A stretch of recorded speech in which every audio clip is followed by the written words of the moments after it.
அன்பான நேயர்களுக்கு கிறிஸ்துவின் நாமத்தில் அன்பின் வாழ்த்துக்கள். மறுபடியும் ஒரு தொலைக்காட்சி நிகழ்ச்சியில் உங்கள் எல்லாரையும் சந்திக்கிறதுலே நான் மிக்க மகிழ்ச்சி அடைகிறேன். கர்த்தர் உங்களை நிறைவாக ஆசீர்வதித்து தம்முடைய சமாதானத்தினால் உங்களை நிரப்புவாராக.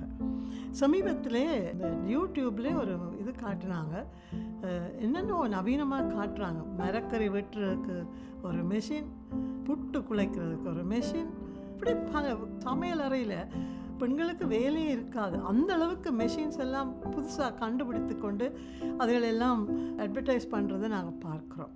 இன்றைக்கு பல நவீனங்கள் பல விதங்களிலே பெருகிவிட்டது. மெடிக்கல் சயின்ஸ், வைத்தியத்துறை கூட எவ்வளவோ முன்னேறிவிட்டது. உலகத்தில் என்னென்ன இங்கே இருந்து கொண்டு நாங்கள் அமெரிக்காவில் ஒரு மூலையில் ஒரு வீட்டில் என்ன நடக்கிறதுன்னு கூட நாங்கள் பார்க்கலாம். இவ்வளோ தூரம் உலகம் எங்கேயோ உயர்ந்து விட்டாலும் உலகம் என்று சொல்லும் பொழுது நாங்கள் தான் ஒரு காரியத்தை இன்னும் கண்டுபிடிக்கவும் இல்லை, அதில் குறைவுபட்டிருக்கிறோம், அல்லது இது எங்களுக்குள்ளே இல்லைங்கிறத கூட உணராமல் வாழ்ந்து கொண்டிருக்கிறோமா என்று எண்ண தோன்றுகிறது. அது என்ன தெரியுமா? சமாதானம். இந்த உலக சமாதானத்துக்காக எத்தனை ஐக்கிய நாடுகளுடைய முயற்சிகள், பல கான்ஃபரன்ஸ், பல காரியங்கள் எல்லாம் நடைபெற்று கொண்டிருக்கிறது. இன்னும் சமாதானத்தை காணவில்லை. குடும்பங்களிலே சமாதானம் தொலைஞ்சே போய்விட்டது. இன்றைக்கு தனிப்பட்ட வாழ்க்கையில் சிறு பிள்ளை பிராயம் தொடங்கி முதிர் வயது வரையிலும் இருக்கிற ஒவ்வொரு பிராயத்தினருடைய வாழ்க்கையிலும் சமாதானம் என்றது கேள்விக்குறியாக போயிருக்கிறதை மறுக்கவே முடியாது. ஏன் இந்த போராட்டம்? எங்களுடைய நாட்டிலே நடந்த யுத்த காலத்தை நாங்கள் மறக்க முடியாது. அந்த நாட்கள் யுத்தம் முடிந்த பிற்பாடு பெருமூச்சு விட்டோம். அப்பா எல்லாம் முடிஞ்சது, இனி குண்டு சத்தம் கேட்காது, பொம்மர் வராது என்றெல்லாம் நாங்கள் சொன்னோம். அது யுத்தம் முடிந்த பிற்பாடு, சமாதானம் வந்துவிட்டது என்றதன் பிற்பாடு நான் அந்த யுத்த இடத்துக்கு போயிருந்த பொழுது நான் உணர்ந்தது என்ன தெரியுமா? அந்த யுத்த நேரத்திலே சரீரத்திலே மக்கள் செத்தார்கள். ஆனால் யுத்தம் முடிந்த பிற்பாடு மக்கள் தினமும் செத்து கொண்டிருக்கிறதை நான் பார்த்தேன்.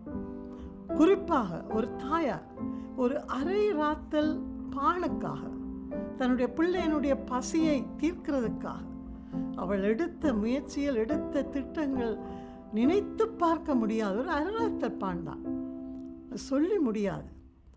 ஆக சமாதானம் என்கிறது யுத்தம் இல்லாத சூழ்நிலை, எங்களுக்கு விருப்பமான எல்லாம் இருக்கிற சூழ்நிலை, எல்லாம் விரும்பினது கிடைத்தால், எக்ஸாம் பாஸ் பண்ணினால், வீடு கட்டினால், இது சமாதானமே இல்லை.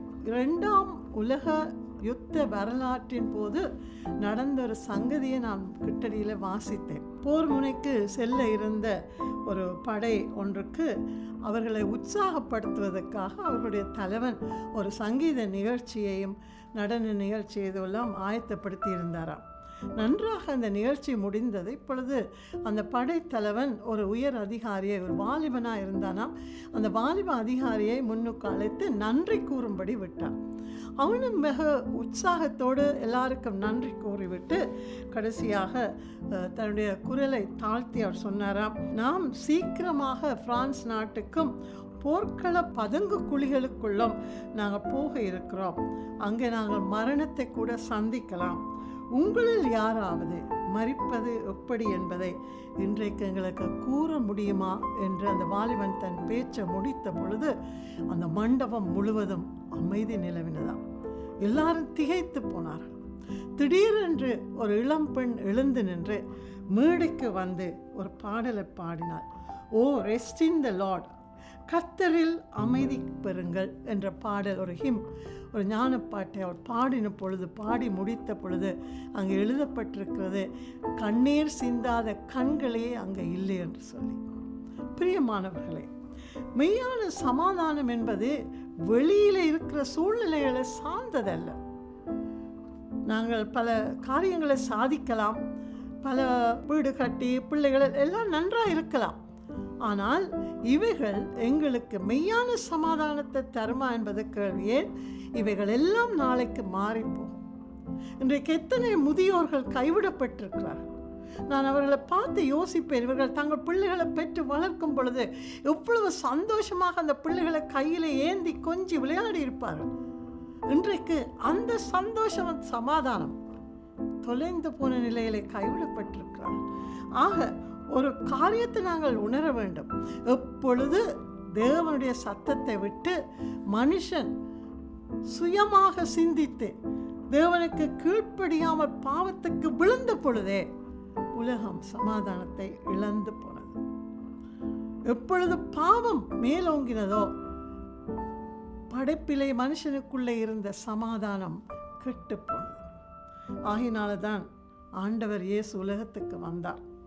அவர் வந்து பிறக்கும் பொழுது தூதர்கள் பாடின பாட்டிலே பூமியிலே சமாதானம் என்று பாடினார். அந்த சமாதானம் இன்றைக்கு எங்கே போய்விட்டது? அவர் தந்து விட்டார் சமாதானத்தை. மட்டுமல்ல, சிலுவையில் இந்த சமாதானத்தை குலைத்து போட்ட சத்ருவாகிய சாத்தானுடைய தலையை அவர் சிலுவையில் நசுக்கியும் போட்டார். ஆனாலும் இன்றைக்கும் சமாதானம் இல்லாமல் மக்கள் அலைந்து திரிவது ஏன் என்ற ஒரு கேள்வியை கேட்டுப்பாம். இதை கேட்டுக்கொண்டிருக்கிற, பார்த்து கொண்டிருக்கிற உங்களுக்குள்ளேயே எவ்வளவு போராட்டங்கள் இருக்கு. வெளி வாழ்க்கையில் நாங்கள் மிகுந்த சந்தோஷத்தோடு இருக்கிற மாதிரி, சமாதானமாக இருக்கிற மாதிரி காட்டிக்கொள்ளலாம். ஆனால் எங்களுடைய உள்ளான வாழ்க்கையில் அலமோதி கொண்டிருக்கிறதை மறக்க முடியாது. அப்படியானால் இந்த சமாதானத்தை பெற்றுக்கொள்வது எப்படி? 2 வழிகளை நான் உங்களுக்கு சொல்லிவிட்டு முடிக்கிறேன். ஒன்று, கடவுளிடத்தில் அமைதி அடையத்தக்கதாக தங்கி இருக்கிற இருதயம் நமக்கு வேண்டும். தேவனை, கடவுளை, கர்த்தரிடத்தில், எங்களை படைத்தவரிடத்தில் அமைதியாக காத்திருக்க, தங்கி இருக்க, எல்லா பாரத்தையும் விட்டறிந்து விட்டு அவருடைய பாதத்திலே தங்கி இருக்கிற இருதயம் எங்களுக்கு வேண்டும். இது ஒன்று. 2வது, முற்றிலுமாக அவரிடம் சமர்ப்பிக்கப்பட்ட சித்தம் வேண்டும். எங்களுடைய சுய சித்தம் எல்லாம் செத்து போய், எங்களுடைய சுய விருப்பங்கள் எல்லாம் அழித்து போட்டு அவருடைய கரத்திலே அவருடைய சித்தம் எங்களுடைய வாழ்க்கையில நிறைவேற ஒப்பு கொடுத்து பாருங்களேன். சமாதானம் உங்களுக்குள்ளே அப்படியே உங்களை பற்றி பிடித்து கொள்ளும். இப்படிப்பட்ட இருதயமும் சித்தமும் இருக்குமானால் மரணம்தான் நேரிட்டாலும் உங்களை ஒன்றுமே அசைக்க முடியாது. இயேசு கிறிஸ்து தாம் உலகத்தை விட்டு போக முன்னதாக சொன்ன வார்த்தை உங்களுக்கு வாசித்து காட்டுகிறேன். யோவான் சுவிசேஷம் 14ஆம் அதிகாரம் 27ஆம் வசனம். சமாதானத்தை உங்களுக்கு வைத்து போகிறேன், என்னுடைய சமாதானத்தையே உங்களுக்கு கொடுக்கிறேன். உலகம் கொடுக்கிற பிரகாரம் நான் உங்களுக்கு கொடுக்கிறதில்லை. உங்கள் இருதயம் கலங்காமலும் பயப்படாமலும் இருப்பதாக.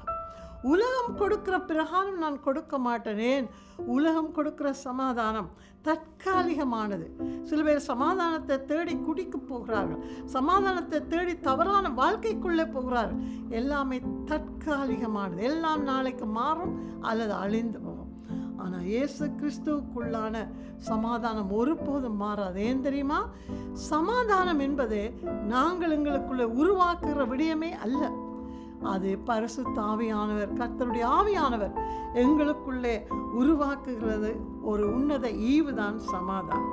அதனால் இயேசு சொன்னபடி நாங்கள் கலங்க வேண்டியதில்லை. அவர் சமாதானத்தை வைத்து போய்விட்டார்.